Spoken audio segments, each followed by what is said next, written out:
You feel it every time you see them. They pick it up, plug it in, and from the opening chord of the Sunday service, they're in their element. That every riff and lick seems to come to them so easily, so effortlessly, and you can hear it. The raw power, the intensity, the ethereal soundscapes, the intimacy. And you want it too. Yes, you want to be an electric guitarist. Today I'm going to share the true cost of starting out on electric guitar. You're going to find out the exact pieces of gear you'll need in addition to the electric guitar to get you started on a journey that may span decades. Jesus said in Luke 14:28, "For which of you, desiring to build a tower, does not first sit down and count the cost whether he has enough to complete it?" So we have two questions that need answering throughout this video. What does the tower of the electric guitar rig look like? And how short a tower does it minimally have to be?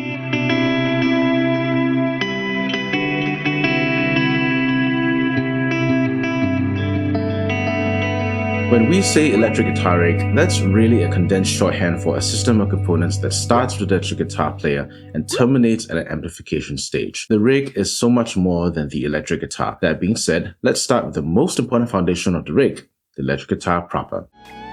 There are many types of electric guitars with many pickup combinations and many body styles. In addition to the sound of the pickups, there's the matter of whether the neck feel suits your left hand ergonomics, whether the guitar balances itself nicely seated or standing, whether you need comfort cuts in the body so that your right forearm makes comfortable contact with the guitar, just to name a few. In my opinion, there's one guitar that is simple but tonally versatile, is well balanced with acceptable ergonomics on a budget, the Telecaster. It isn't going to be mind-blowingly lightweight or ergonomically form-fitting as a Strandberg, and neither is it going to let you perform whammy bar gymnastics like Steve Vai, but there's just something about Telecasters and their ability to handle all variations of gain, from clean to heavy distortion.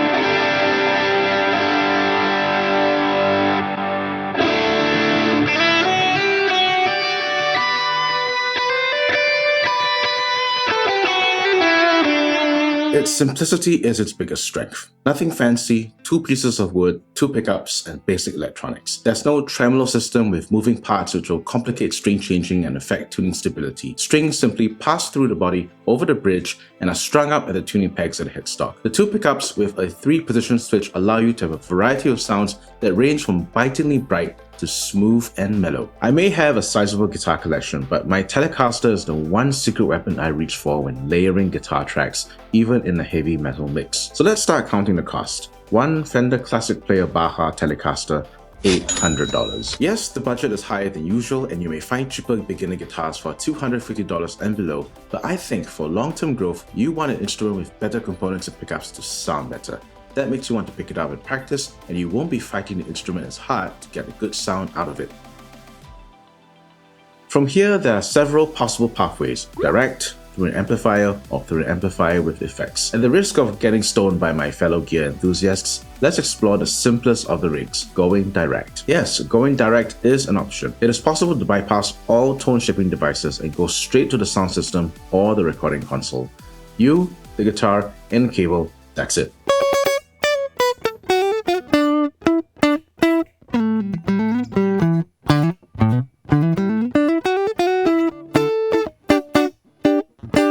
Is it versatile? No. Is it simple?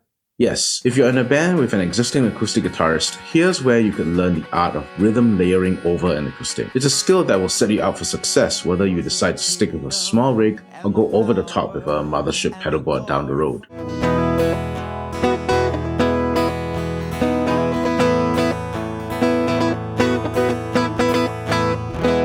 If you're stopping here, the total cost of an electric guitar and a cable is $825, assuming you buy a decent instrument cable. That leaves us with two more pathways, through an amplifier and through an amplifier with effects. For the sake of simplicity and to propose a budget solution that is scalable, I'm going to condense these pathways into one, multi-effects with amp and cab modeling. Why am I doing this? Because it's 2023 and no one really lugs around amplifier anymore. Churches are increasingly pushing towards zero onstage volume, with even fewer churches having the space on their premises for a proper amp room somewhere backstage where the amps can be cranked. With the current trajectory of gear trends, tweaking a physical guitar amplifier amongst church musicians is going to be a lost art. So despite what I'm about to present to you, I implore you, if you have the chance to play with a real amp in a jam studio, a recording studio, or renting a backline amp for church camp, I say go for it just for the experience. Feeling your chords, riff, and licks physically hit you with moving air from a cranked amp is something that sticks with you forever. But let's not dwell on my reminiscing the good old days. Let's press on. This solution wraps up several big parts of the electric guitar signal chain into one convenient package: an effects palette, the guitar amp, the guitar cabinet, and everything downstream like the microphones and preamps used to process them. There are so many multi-effects units out there and so many videos comparing units against each other to help you arrive at an informed decision. So I'll propose what I think is the most value for money solution. Not only is it great to start off with, but you also have the option to scale up if you find yourself wanting more.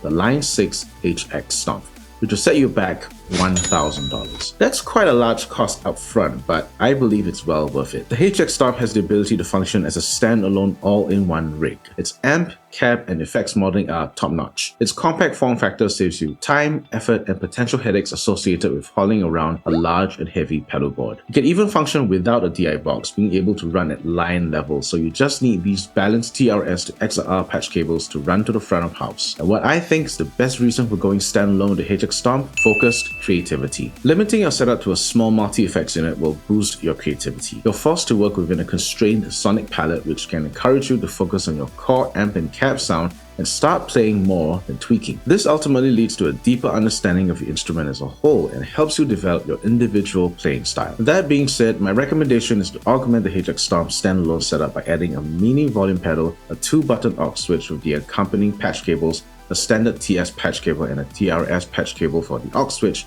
and mount them all onto a pedal tray nano platform. All this is going to set you back another $350. The aux switch helps you to gain access to 2 additional functions on HX Stomp, like assigning effects bypass and changing effects parameters. The mini volume pedal helps you play ambient volume swells, ubiquitous to the Sunday service at this point. But more than that, the volume pedal inculcates some really good stage discipline, muting the guitar signal. The electric guitar is a noisy instrument. With everything at full volume, there's a possibility of feedback on stage as the pickups interact with the environment. So unless you're intentionally going for artistic feedback like Joe Satriani, it's best to avoid the situation altogether. Drill in the discipline.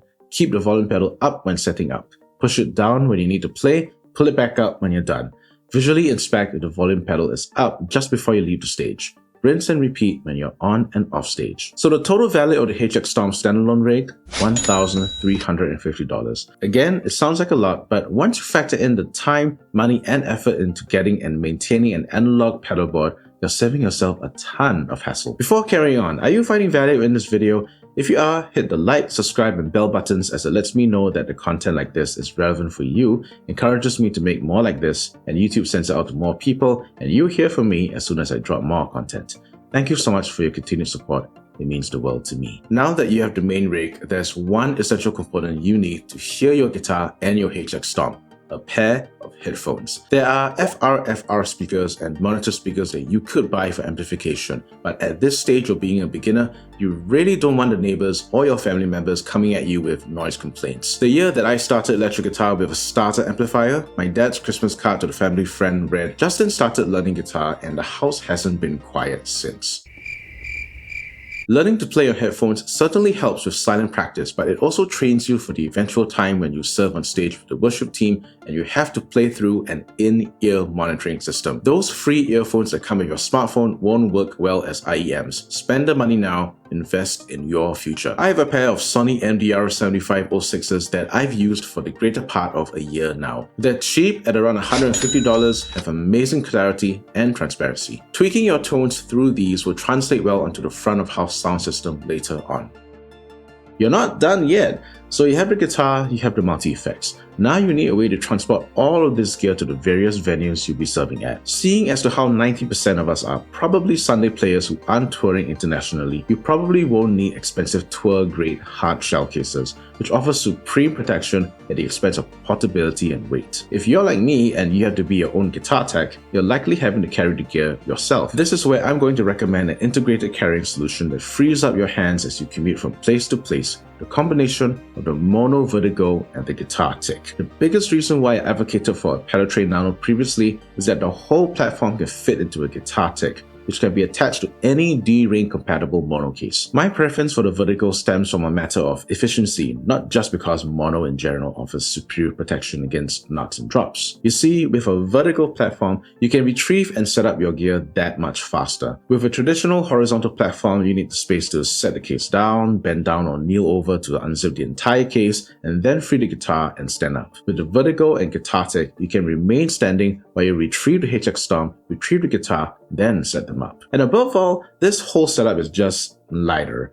I'm no longer at an age where carrying an amp in one hand, a pedal board in the other, and a guitar on my back is an option. I'm not just carrying guitar gear on a Sunday morning, I'm also carrying a stroller, a couple of baby bags, and kids. The less gear I have to carry, the better, since these hands are going to be full. As of 2023, a Mono Vertigo with the Guitar Tick is going to set you back around $370. So let's total up everything from the Telecaster to the HX Stomp rig to the headphones to the carrying case. For a basic electric guitar rig that is scalable with an excellent transport solution, we're looking at around $2,695. $2,695. Of course, these are prices brand new, and you can certainly find them cheaper secondhand. Searching deep within Carousel and Soft yields some almost new specimens which can bring down the cost to around $2,500. What do you think? Is that too high a budget for a beginner rig? For the fellow seasoned six stringers, let me know how much you've really spent on your complete rig. And I mean complete. Everything. And this is for a basic rig. The costs go up considerably as you build a bigger pedal board requiring an isolated power supply, which needs a bigger carrying solution, not counting a more expensive guitar. So to answer the question, how short a tower does it minimally have to be?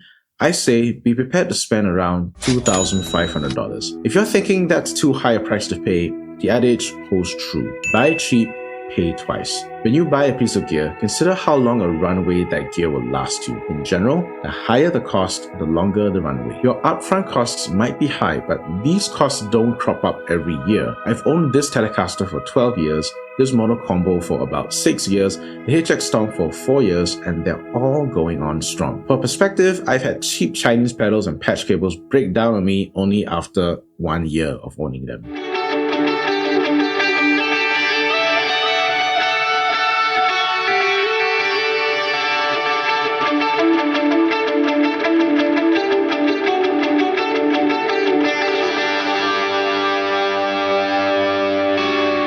This video is part of a new series where I'm catering to the serious beginner. My vision for these videos is that by the time you go through them, you have a working knowledge of what it takes to serve on the Sunday service, so navigate through different videos in this playlist as you see fit, and most importantly, go and practice what's inside of them. Next up, I'll be sharing how to set up your brand new Line 6 HX Stomp from scratch, so you know exactly what to do to play with this exact rig. I'll see you there. Until next time, I'm Justin, and I'm all about worship guitar.